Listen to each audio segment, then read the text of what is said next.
Hey y'all, it's me, your girl, Erica Nicole, aka Dr. E. That's me.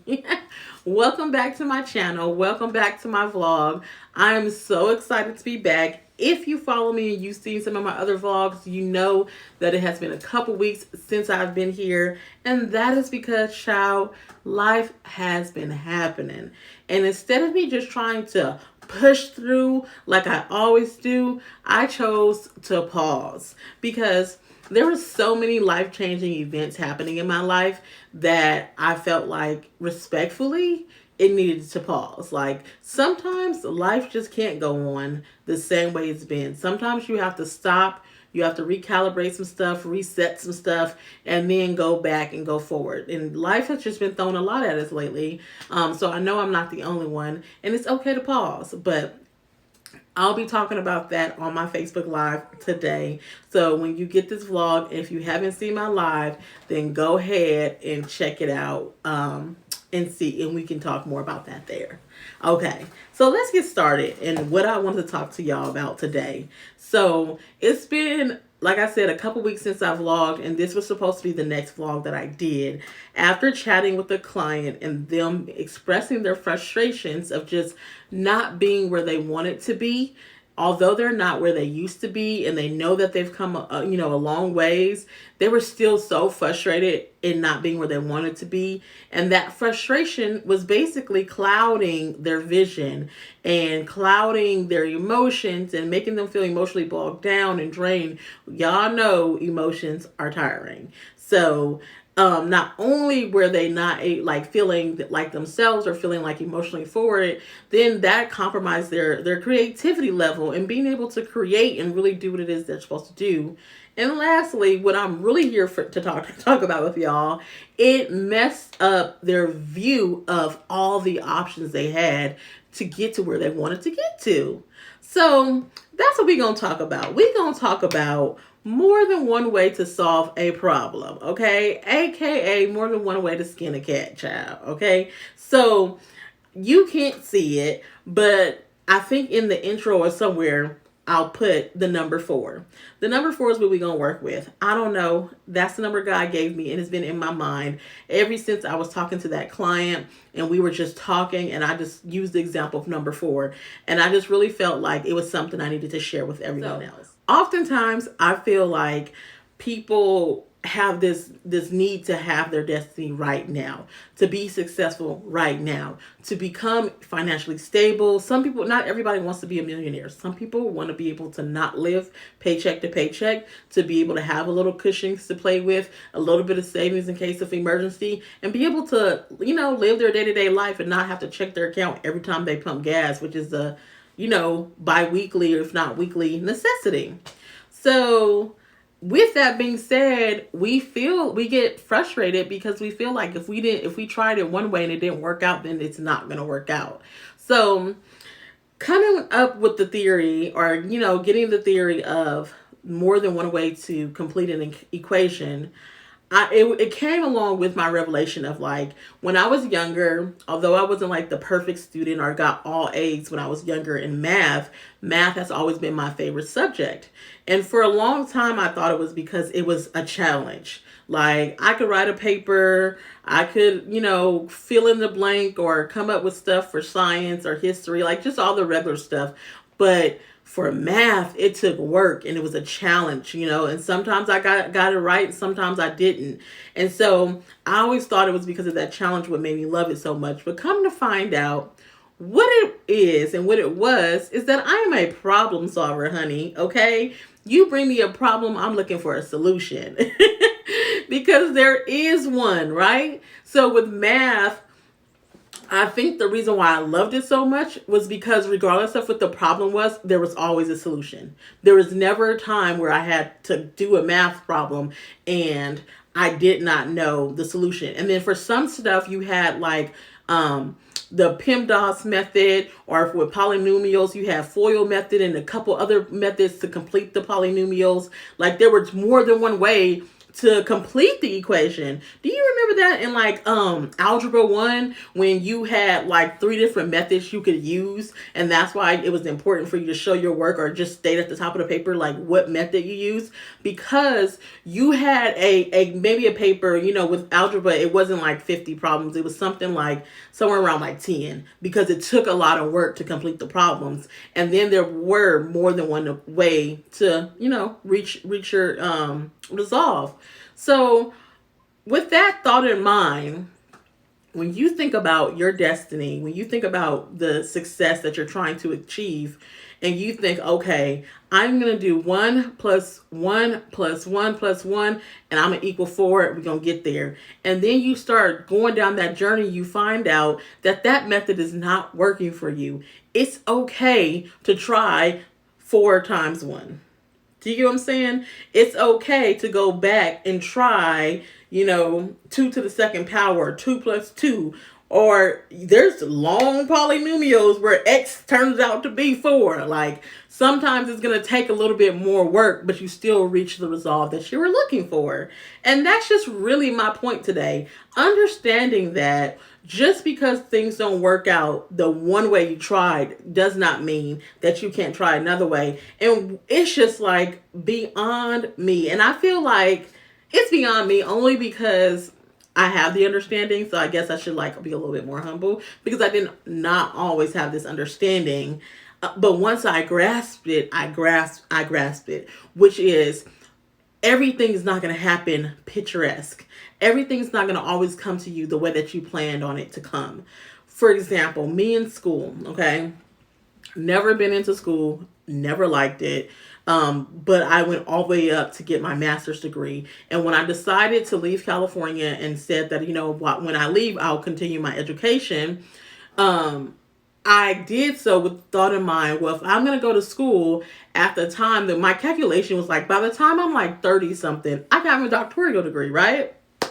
Child, no, because grad school traumatized me, to say the least, okay? Right out of grad school, when I would go and try to look at doctoral programs, I would get filled with so much anxiety. I had moments of sitting on my living room floor trying to complete a paper with tears and so much frustration, because it was like, this is way too much. And it was really because it was just a lot. School has always been a lot for me, but I managed to get through it. And I was just like, I'm going to have to pay somebody to be an honorary doctor, because this is not it. But as I was going, I've been teaching, I've been speaking in different places, I've been working, I've been volunteering, and I just been being developed by God the entire way along my education journey. So along that journey, I stopped educationally at the master's level.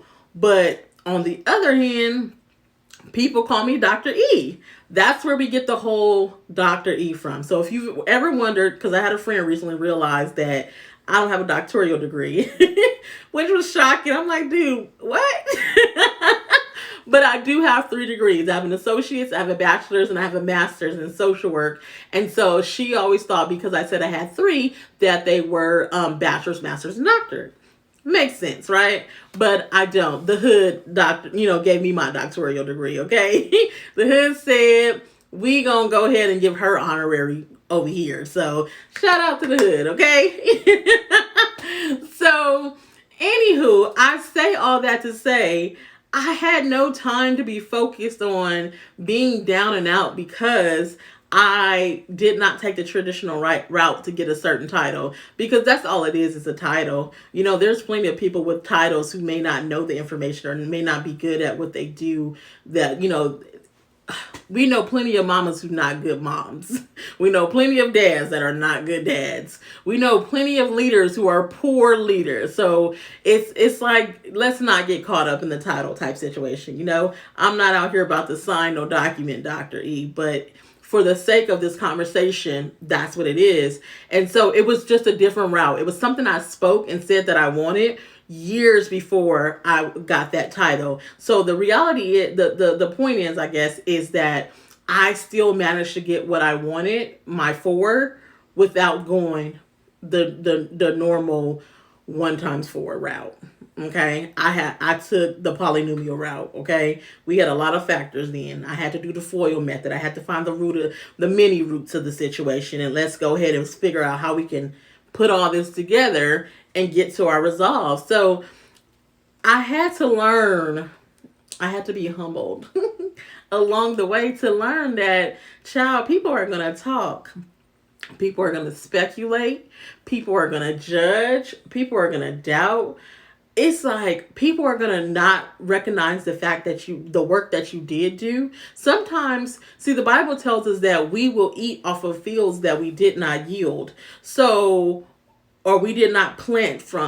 You get what I'm saying? So, but the world likes to make you feel bad because you were given something when you may not have to put the work in over here. But the reason why you were given it, because although I didn't put the work in over here, I put the work in over here, so it positioned me to be able to come in and claim this. So we take David, for instance. When he was getting ready to be crowned king, he was like 13 and he was out in the field, and his daddy didn't even call him in because surely David couldn't be the up next. And so lo and behold, it's David who's up next to be king once he, reach a certain age. So David goes back out and he continues to work. He had great work ethic. He had a great heart for God. And that's what positioned him to be a king. Not because he was out here flashy, not because he was out here doing a number of other things that you would think would qualify someone to be king, but it was his work ethic and his heart after God that qualified him. He positioned himself to be able to come in and rule somewhere that he had not tilled the ground for. That's how it is. You have to understand that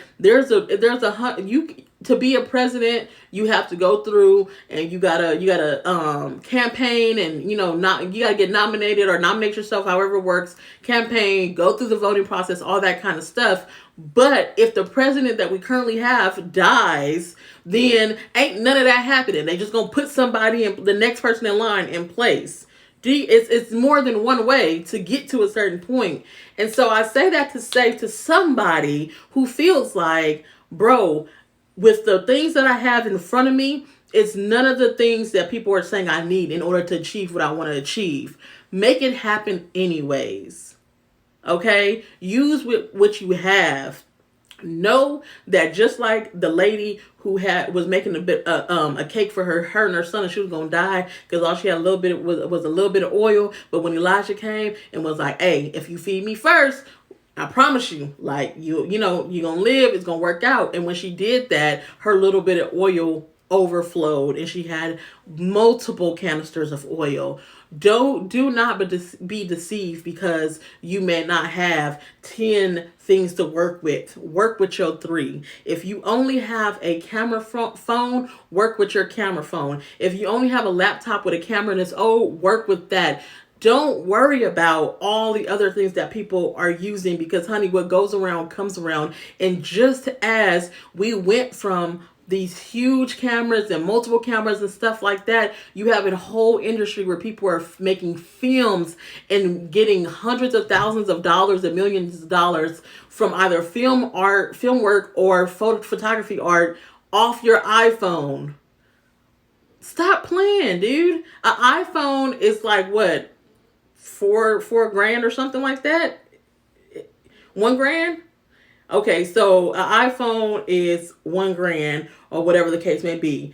A actual like Canon or something, I'm sure is maybe $1.50 more than that. Not that far. The specs are not that different. I've been in many photography shoots with professional photographers whose camera may have died, or it was this particular shot that they wanted, so they took a break from the actual camera and pulled out their iPhones and got beautiful pictures.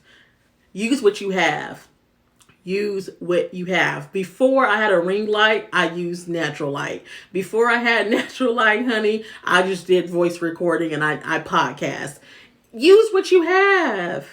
Use it. Don't worry about what other people think. I was telling somebody earlier, like, be mindful of the fact that the people who are critiquing you and worried about what you're doing and how you're doing it cannot be the person who's running alongside you in the lane next to you. If you're in a race and the person running next to you is looking over, wondering how fast you're running, how your arms are swinging, and how your breathing is going, they're not focused on winning. They're not. So somebody who's running alongside you most likely is focused on winning. So that means the person who's worried about all those things I just named is somebody sitting on the sideline.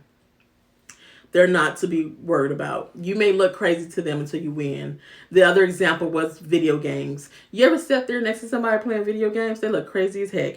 X, O, up, down, left, right, joystick, A1. Like, what the heck is happening? And then you look up on the screen and they making a touchdown, or they done made an awesome pass, or they killing somebody, or they got this fight combination. You may look the process may look crazy to somebody else, but if you were in the right spot doing what you're supposed to be doing, what you have, honey, you were doing it right. That's all that matters. Stop worrying about what other people think. People are going to talk anyways. Always. I don't care how good you're doing. I don't care how bad you're doing. Martin Luther King was a pivotal person in the civil rights movement. He was not perfect. He was a human. Everything he said, not everyone agreed with. Everything he did didn't necessarily work out. But he was a pivotal person in the whole movement. But yet and still people talk about all his flaws. I mean, Jesus saved everybody, but yet and still there's hundreds of thousands who's like, I don't care about him.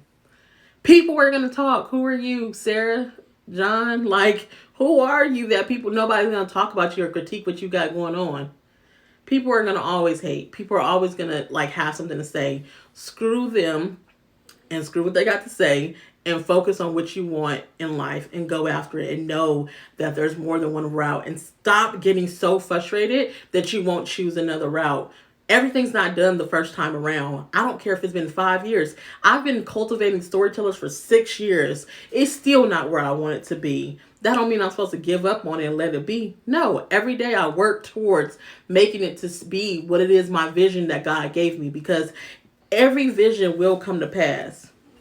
Just how it works. Every vision will come to pass. Any promise God gave you is your promise. So don't be upset because you got to go after it a different way. It's always going to be many routes to get to where you want to get to, and there's going to be many vehicles to get there. That is the purpose of this vlog. So that's what I want to tell y'all. I just want to encourage you guys, stop worrying about what other people have to say. Okay? Stop being so upset about the fact that you tried it 10 different ways and it still haven't worked out. Girl, get to the 13th, 14th way. Figure it out. There's a way that works for you. And that is okay that you've tried and tried and tried.